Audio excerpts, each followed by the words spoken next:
Hi, I'm Sugar and Spice, and today I want to tell you guys all about crystal healing and what crystal healing is, how you would do crystal healing, and why you would do crystal healing, why you would want to do crystal healing, what would you use. I want to tell you all about it, how I got into it, what I think about it. I want to tell you everything, but I can't, so I'm going to tell you as much as I can possibly fathom. Or as much as I've learned. I want to tell you guys as much as I've learned, as much as I know. So you guys can understand why I've made the opinion that I have on crystal healing. I personally use crystals all the time. I'm not big, like huge into crystal healing. It's definitely not my number one outlet. I probably use tarot cards the most or oracle cards, but I incorporate crystals in probably my everyday life, considering they're all around my house. So I basically want to tell you guys, what they are. And so Wikipedia is going to tell you that crystal healing is a pseudo-scientific alternative medicine technique that uses semi-precious stones and crystals such as quartz, amethyst, or opals. Adherents of the technique claim that these have healing powers, but there is no scientific base for this claim.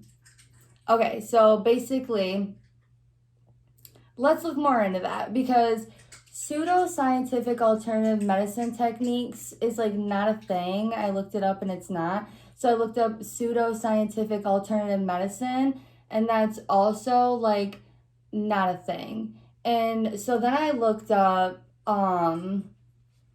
what pseudoscience is, and I kind of know what pseudoscience is, but I wanted to know the definition, and I got North Oxford American Dictionary definition, and it says it's a collection of beliefs or practices that is mistakenly regarded as being based on scientific method.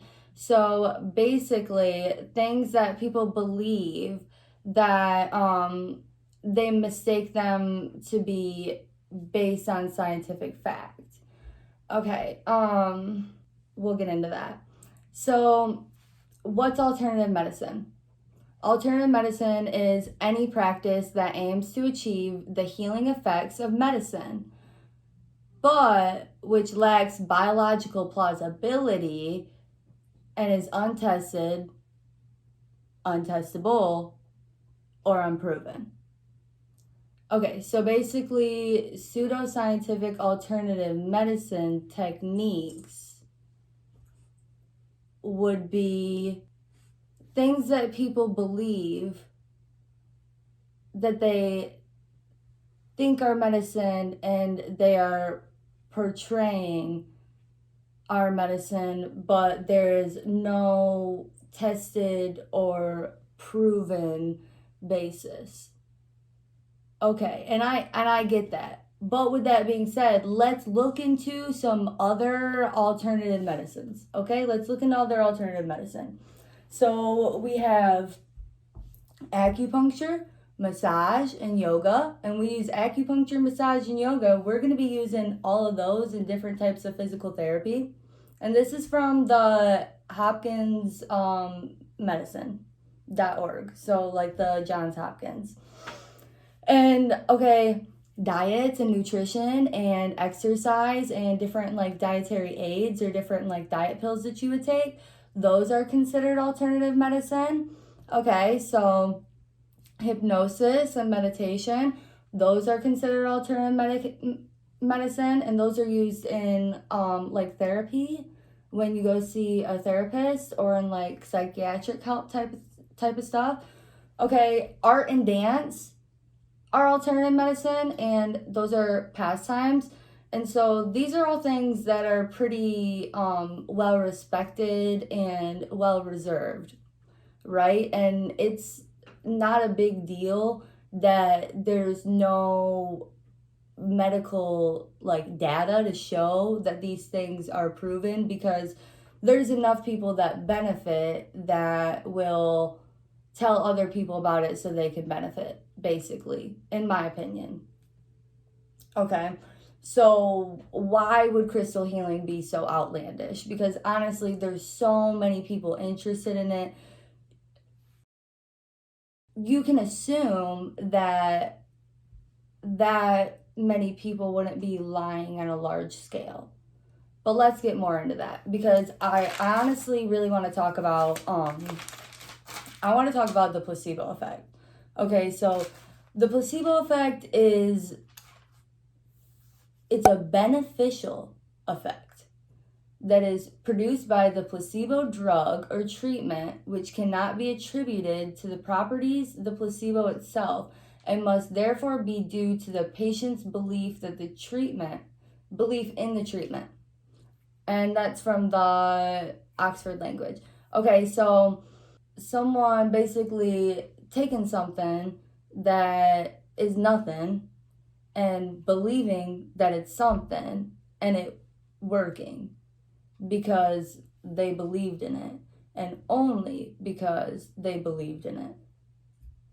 Okay, so I'm going to throw another definition out there for you. Mindfulness.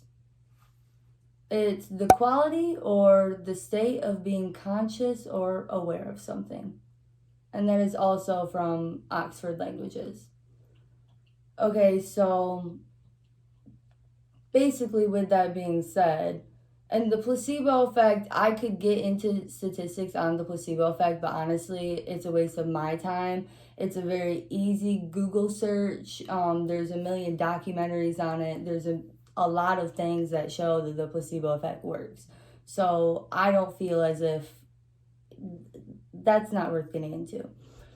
Okay, so I want you to entertain the idea. I basically want you to entertain the idea of the fact that you could think of something and it could come true. That your mind is that powerful. Is that so outlandish?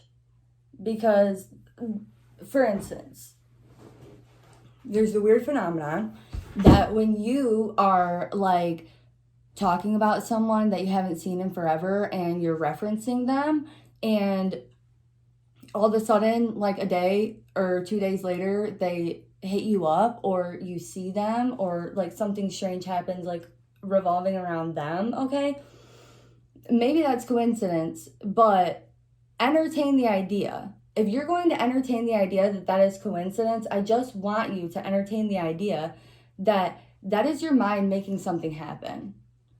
And with that also being said, this is just my theory, and this is just a weird thing that I think. The Simpsons and the phenomenon on The Simpsons, like predicting the future, okay?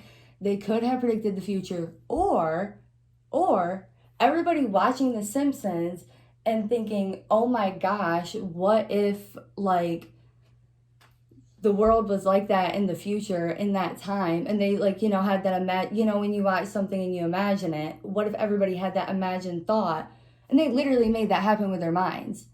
Because entertain this idea. I'm not saying any of this is like true. I'm just saying entertain the idea of it. This is food for thought. This is like exercise for your mind. Okay. So, because I think about everything. I'm very open to believing that these things are very not real. But prayer is very real. And prayer has time and time again been shown to work. Okay. You can say that prayer works because you are praying to God and you are believing in God, and all that belief in God, He is making what you want happen through your belief in Him. That's like how Christianity is based, basically. Not 100%. I'm not like an expert. But what if that prayer is working because so many people have their minds focus on something happening that it actually happens? Because your mind is a really powerful thing, and there's a lot of the mind that we literally do not know, So all I'm going to say is that literally anything in this world, this pen, if you strongly imagined that this pen could give you like extra strength, you probably literally would be seeing extra strength in yourself. Like, whether that was like you working out and stuff like that, but it would happen. You know, I mean, that's all I'm saying. There's a million different things you could argue with that, but your mind can do a lot of things, and the way that you think about things can do a lot of things for you and for your future and for your present. Okay, so with that being said, I want to tell you guys about some of the outlandish claims, okay? Because these are outlandish claims that I personally, I wouldn't like 100% believe that this would be the same for everyone. Because I honestly believe in I'm going to tell you guys what spirituality is. Spirituality is a broad concept with room for many perspectives. In general, it includes a sense of connection to something bigger than ourselves, and it typically involves a search for a meaning of life. As such, it is a universal human experience, something that touches us all. People may describe a spiritual experience as sacred or transcendent, or simply a deep sense of aliveness and interconnection. Okay, so I practice spirituality the way that I see spirituality is it's 100% different for everyone. So like what I'm going to feel about this rock, like nobody else is going to feel that same way about this rock. So I think it's very outlandish for them to claim these things, because like this to me is going to mean something different to somebody else. And that's just the way that I feel. I don't want to elaborate on that. These are some of the claims that I've found in, I think I found these on Pinterest, actually. I think these were just random things on Pinterest. So they're going to say the amethyst, this rock right here. I've got it in like these, I want to say they're like clusters. I'm not 100% correct, okay? I'm really into a lot of different outlets, and so I like to get a general broad basis on things so I can grasp that concept and then move on to another concept, because I get bored easily. I'm not an expert in anything. I'm just like a jack of all trades. And so this is like another amethyst probably. And they say that amethyst will relieve your headaches and it will give you good dreams. Okay. I believe amethyst can do a lot for me. I carry amethyst a lot and I always use it intention based. But I don't think anybody should approach spirituality that way. Another outlandish claim. Quartz. This is quartz. I have just some quartz rocks. Relieves stress and eases anxiety. Honestly, like, I don't think that's that outlandish. Literally, I feel like in a general sense, holding something in my hand, just because I'm a crazy person makes me feel better. But it's not that crazy to say these, looking at them or holding them can relieve stress and ease anxiety. I'm not going to say that that's that crazy, but I think it's very crazy that you would assume that it would do the same for everyone. I'm not going to lie. That's just my opinion. Now, citrine boosts concentration and sparks creativity. I have this citrine. And yeah, I would say that's a little outlandish. Honestly, when I use citrine, I'm going to use it for like probably sunshine, happiness, when I'm feeling down, when I'm feeling low and bluesy and I want to be uplifted and happy. Basically, the way that I use crystal healing is visual, because I think these are beautiful. I don't really carry them often because I'm not the type of person that needs like constant reminders throughout the day. That's why I'm more of a tarot reader, because I ask myself a lot of questions and I'm always like going and jumping from topic, and like I'm a really spread out person. And so I read tarot to like answer my like inner questions all day long. I think that like carrying and feeling crystals would probably be for someone that had like perpetuating constant thoughts that were like the same thought over and over and over and over again. And so maybe like a crystal to remind you to like positively use that thought. I don't know. But I basically use crystals so I can see them.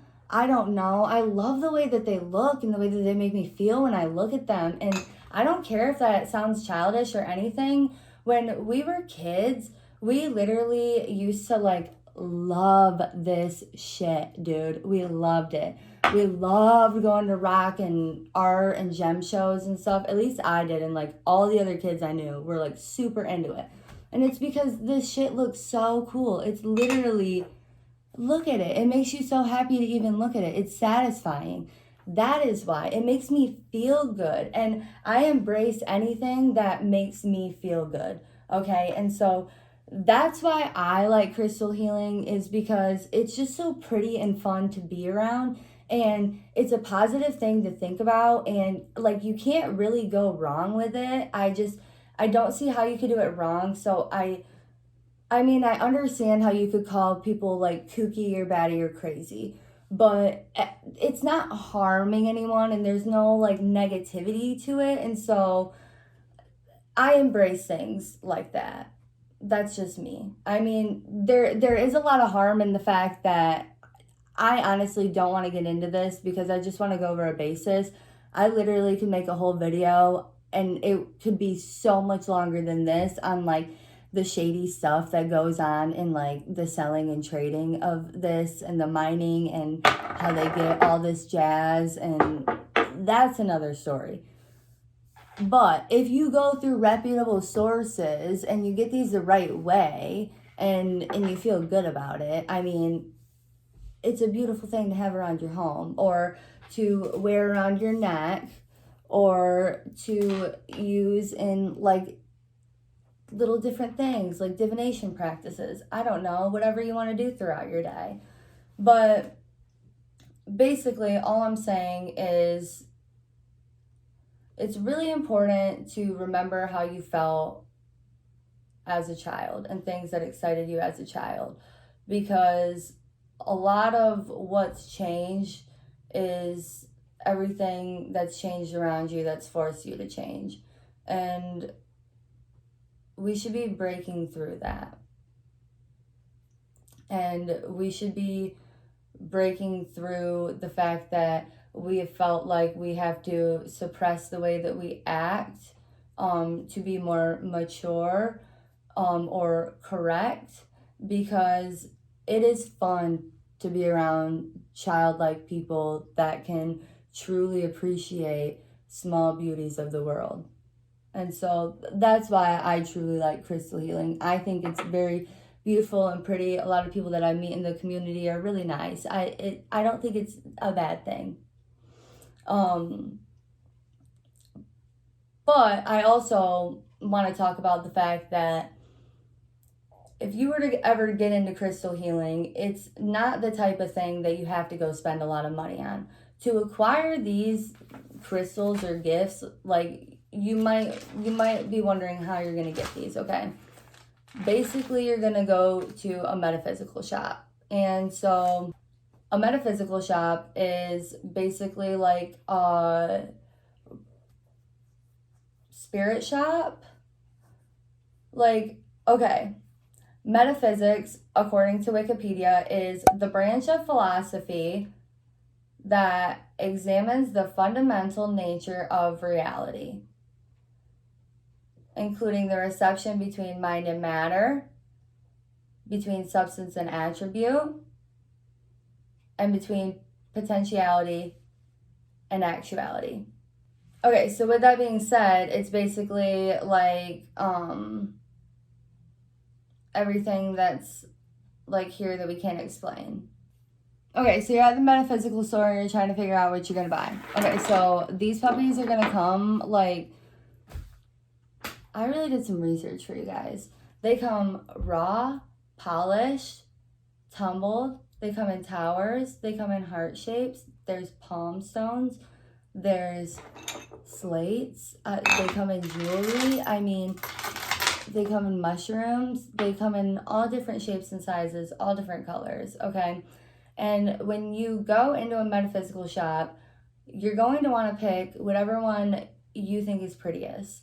Like, I personally, I mean, follow whatever you want to follow. I don't know what you're into, but if you're listening to me, in my opinion, then bless your heart. But I think that you should just go with what your eye is caught to. Whatever catches your eye, whatever draws your attention, like, that baby is calling to you and you should scoop it up. If it's affordable, I don't know. Crystals and rocks are really expensive, so honestly, if you have to look at the name of it and then go home and like picture that in your mind, that is honestly just as powerful, and people don't talk about that enough. If you don't have the money to like afford these things, like, you can picture them in your mind and it still will work. Like, people miss the point. This is all about your mind and the way that you see things. I mean, honestly, that's the way that I view this personally. Other people are going to tell you that these certain little things in here will incorporate with these different attributes to you, and I'll get more into that later. Honestly, I will. But in my opinion, and if you're gonna listen to my opinion,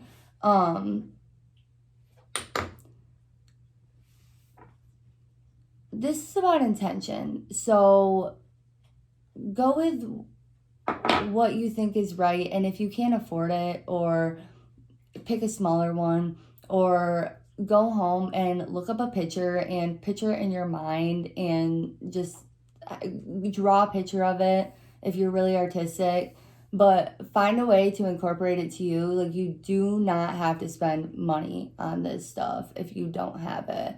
And another way that you can get crystals, and probably the best way to get crystals or rocks or anything, is to go places that you have meaning at. So if you have a place that you like to go get some rocks from there, like, and hang on to them, lay them around your house or whatever, like, however you feel like doing it. But that is going to mean more to you than something that you bought at a store, in my opinion, because you sought it out for yourself. Also, another way that you can acquire these is by gift. That's probably the best way that you can get them, but it's not really cool to ask for gifts, so we can just give hints and hope that people give us the things that we want. All right, with that being said, I want to tell you guys more about how other people would categorize these stones and crystals, etc. Okay, I don't know why I just like gathered a pile, but I have. All right, so I got this book, and I actually like literally love this book more than anything. And it's by Margaret Ann Lembo, and she's the author of Chakra Awakening. And Margaret, it's the essential guide to crystals, minerals, and stones. I lost the front page, so this is all I got. But this is like a really good detailed book, honestly. I reference it all the time. And this is basically how I this is basically how I identify like all my rocks and stones. I have a couple other books, but this is good for like polished gemstones, really. But okay, so in this we're going to go into the actually why don't we identify a stone? This is a rose quartz palm stone. Let's see if it's in here. If not, I know purple dyed agate is in here. So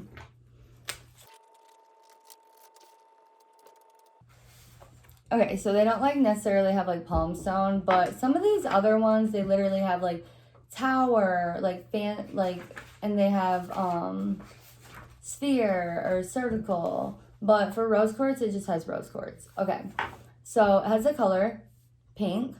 It has the chakra that it aligns to. So I like can get into chakras later. I also have like something in here that I want to get into, but its chakra is it's gonna pertain to the heart chakra. She says, and it aligns to the planet Venus. And I'm not going to act like I know everything. I literally don't know like what that means or why it would. I just know that they all have like planets that they align to, or like something to do with planets, that they all have planets. Its number is 6 and it is 7 on the Maz scale. It's astro sign, so it correlates to an astro sign, astronomy sign, is the Taurus or the Libra. And it is going to correlate to the element of water. Okay, so we're going to get a little bit more into this book. I honestly like this book. I use this book. I really don't even want to say anything bad about it. This book is like very similar to how I would use or interpret crystal healing. I just wanted to reference this scale as to how people are going to alleviate these to different things. I love the way that she does her affirmations, spiritual uses, mental uses, emotional uses, physical uses, and divine uses. But I'm not going to lie, what does throw me off is the whole like it connecting to a planet and its number. And maybe I really should just like look more into that. So yeah, maybe I will. We never know. But basically,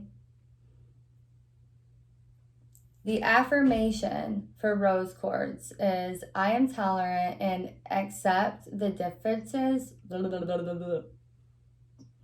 I am tolerant and accept the differences between my beliefs and those of others. I am nurturing. I accept nurturing from others. I am compassionate and kind.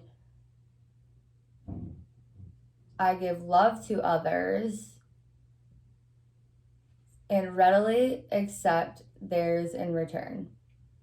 Okay, so that's a beautiful thing. Like, that really is. I literally love that. I love it so much. I get affirmations out of here all the time. But, like, what I'm saying is, like, if you're, like, a baby witch watching this, or if you're starting to get into spirituality and you're watching this, like, this is the type of stuff that you do not need to focus on. And I'm telling you that. Like, you should really look into general outlets and get a smaller basis on something before you totally try to like master each topic, because there is a lot of topics when it comes to spirituality, and we'll get into that later. But basically what I'm saying is, like, if you're getting into crystal and rock healing, like, it's not important to really know like what chakra it's aligned to unless like you're researching chakra healing and you're seeing how to incorporate crystals into it. Like, it's not important to know what element these are related to unless you're like doing some element based practice and you need to incorporate crystals. Like, that's not like, you shouldn't get crystals and be like, okay, I have this crystal, it's used for the heart chakra, now I'm gonna exercise my heart chakra. Like, if you don't even understand chakras, like, what is that gonna do for you? So basically what I'm saying is, if you're going to get into this, I really want you to think that this is all intention based. And a lot of the big people in this industry of spirituality and metaphysics, they go hard and they know a lot about what they're doing. I'm not gonna lie, I don't know a whole lot about what I'm doing. I'm doing the best that I can. And I want to tell everyone about what I learned on the way.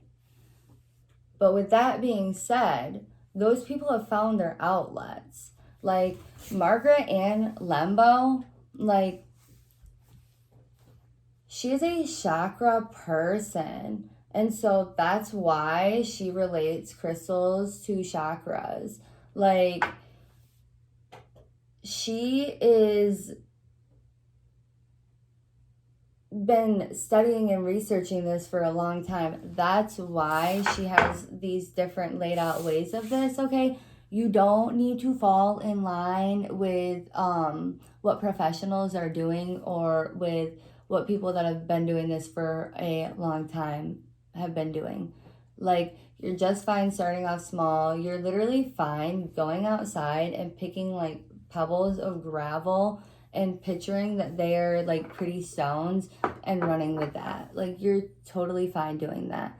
If you don't have all like, if you're, in my opinion, this is just my opinion, like probably a lot of people would disagree with me, like a lot.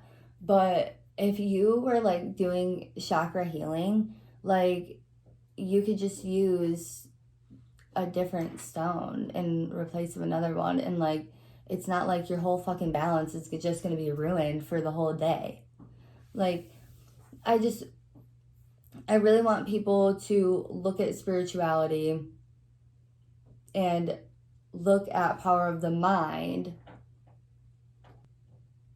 and entertain the thought that they might be held to the same standard, and that might be a very high standard, a higher standard than one we could even know.